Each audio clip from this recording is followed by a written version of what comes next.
Om Swastiastu. Assalamualaikum warahmatullahi wabarakatuh. Shalom, namo buddhaya dan salam sejahtera untuk kita semua. Perkenalkan, kami dari kelompok 2 yang beranggotakan saya, Mutiara Aulia Herani dengan akhir NIM 09 dan rekan saya. Perkenalkan, nama saya Ulan Syagian dengan akhiran NIM 05. Kami akan mempresentasikan hasil diskusi kami berupa poster yang berjudul Proses Ekstraksi, Fraksinasi, dan Identifikasi Senyawa Aktif Antioksidan Daun Bakau Api-api Putih Avicennia marina. Baik, yang pertama ini merupakan definisi dari bakau api-api putih Avicennia marina. Adalah salah satu jenis mangrove yang umum ditemukan di pesisir Indonesia.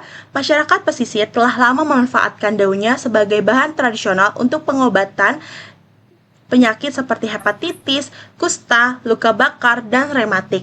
Potensi biologis tanaman ini berasal dari kandungan metabolit sekundernya, yaitu alkaloid, flavonoid, tanin, saponin, dan glikosida.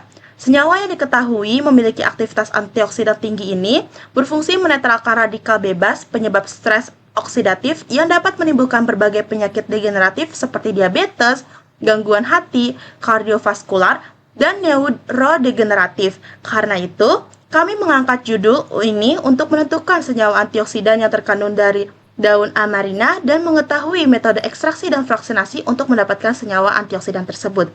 Selanjutnya akan dijelaskan oleh rekan saya. Baik, selanjutnya adalah bagian alat dan bahan penelitian. Bahan utama yang digunakan adalah daun bakau api-api putih atau Avicennia marina yang diperoleh dari hutan bakau belangkan Subang. Adapun pelarut yang digunakan juga yaitu ada etil asetat, metanol, heksana, kloroform, dan aseton. Untuk reagennya itu ada di PPH atau 2,2 dipenil 1 pitrildargil yang digunakan untuk uji aktivitas antioksidan, ada BHT yaitu butilet hidroksistulen yang digunakan sebagai standar pembanding antioksidan sintesis. Terus ada vitamin C yang digunakan sebagai pembanding antioksidan alami. Berikut peralatannya yaitu ada mesin penepung 100 mesh untuk menghaluskan daun hingga serbuk halus. Ada maserasi, itu ada kaca atau labu rendam untuk proses perendaman bahan dalam pelarut.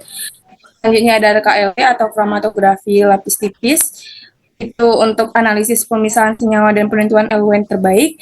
Selanjutnya ada kolom kromatografi, yaitu untuk proses fraksinasi pemisahan senyawa berdasarkan kepolaran. Selanjutnya ada rotavapor, yaitu untuk menguapkan pelarut pada suhu rendah, yaitu 40 derajat Celcius. Dan terakhir ada spektrofotometer UV yang untuk mengukur aktivitas antioksidan dengan metode DPPH pada panjang gelombang 570 nanometer. Oke, selanjutnya berikut adalah metode untuk ekstraksi daun bakau api-api putih. Yang pertama itu persiapan bahan. Tahap pertama ini adalah menyiapkan bahan tanaman. Dan Avicennia marina yang telah dikumpulkan dicuci bersih menggunakan air mengalir untuk menghilangkan kotoran seperti debu, tanah, atau garam laut. Langkah ini penting agar hasil ekstraksi tidak terkontaminasi zat asing yang bisa mengganggu proses pemisahan senyawa aktif. Lalu selanjutnya ada pengeringan daun. Daun yang telah dicuci tadi kemudian dijemur selama 4 hari di tempat di bawah sinar matahari. Selanjutnya penghaluan sampel. Setelah kering, daun digiling menggunakan blender atau grinder hingga menjadi serbuk halus dengan ukuran 100 mesh. Ukuran partikel yang halus akan memperbesar luas permukaan kontak antara bahan dan pelarut sehingga senyawa aktif lebih mudah terekstraksi. Berikut proses maserasi, di mana menggunakan pelarut etil asetat. Serbuk daun dimasukkan ke dalam wadah, kemudian ditambahkan pelarut dengan perbandingan bahan banding pelarut yaitu 1:5, misalnya 100 gram serbuk dengan 500 ml etil asetat.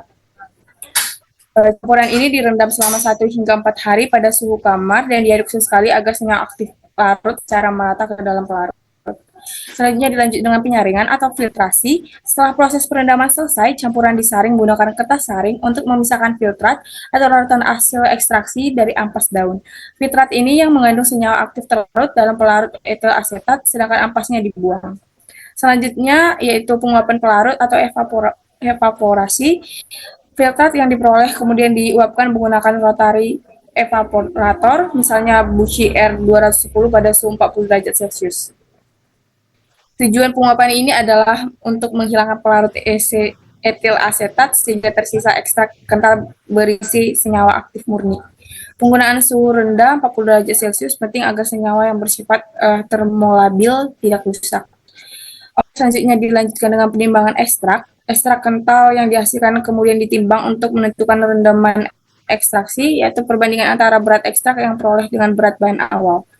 Nilai rendaman ini menunjukkan efisiensi proses ekstraksi. Semakin tinggi rendaman, semakin banyak senyawa aktif yang berhasil diambil oleh pelarut.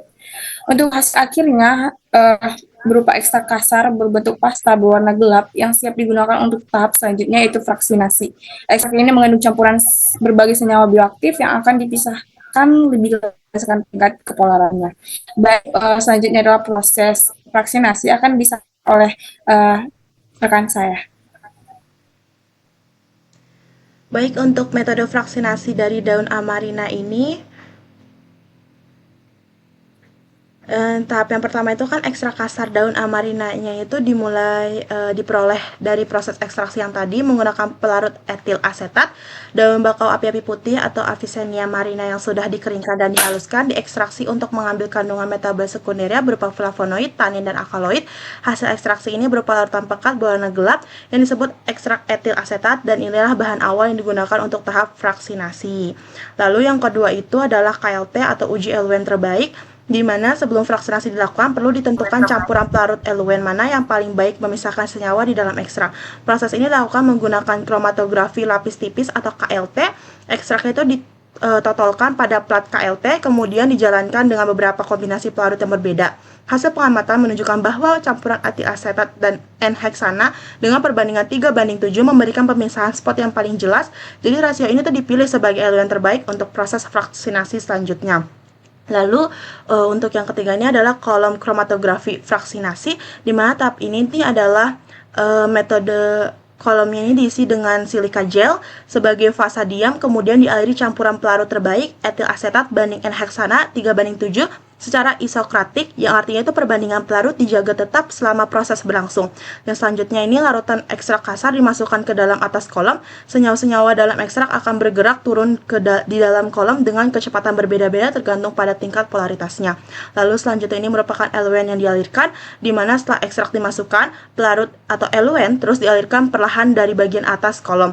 Selama proses ini senyawa-senyawa yang terkandung dalam ekstrak akan mulai terpisah satu sama lain.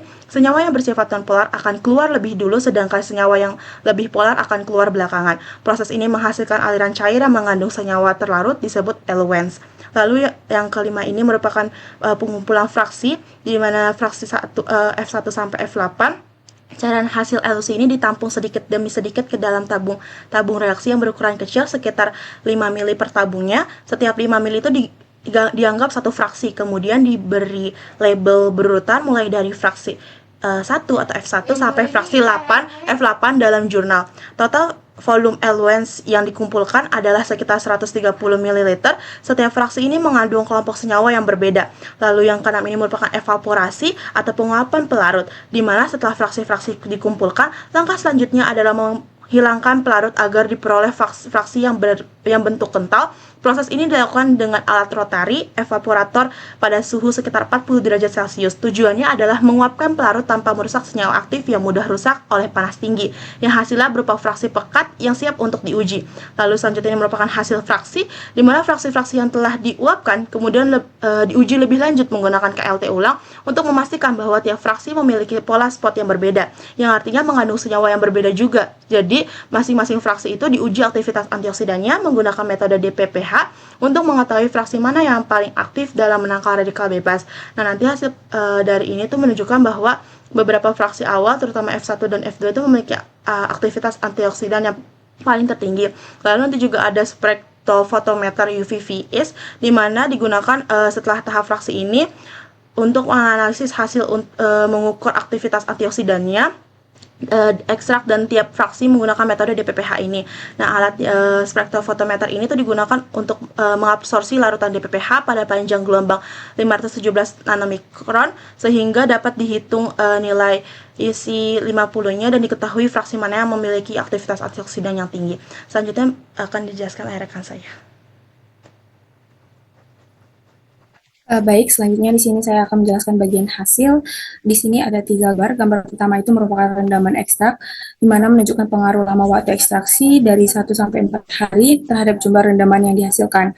Terlihat bahwa semakin lama waktu ekstraksi, rendaman meningkat karena semakin banyak senyawa aktif yang berhasil terekstraksi ke dalam pelarut etil asetat.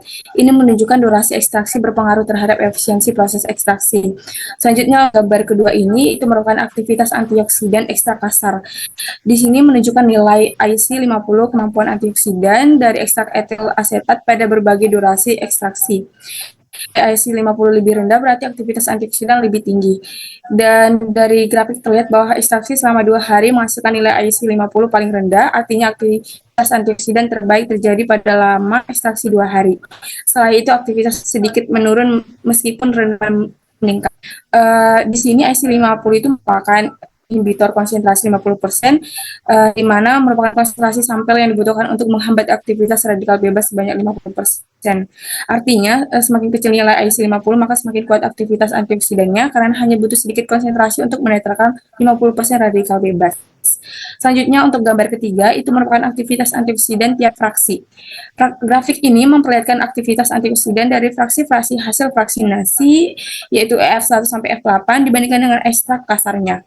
Fraksi F1 dan F2 menunjukkan nilai IC50 yang paling rendah, berarti keduanya memiliki aktivitas antioksidan paling tinggi.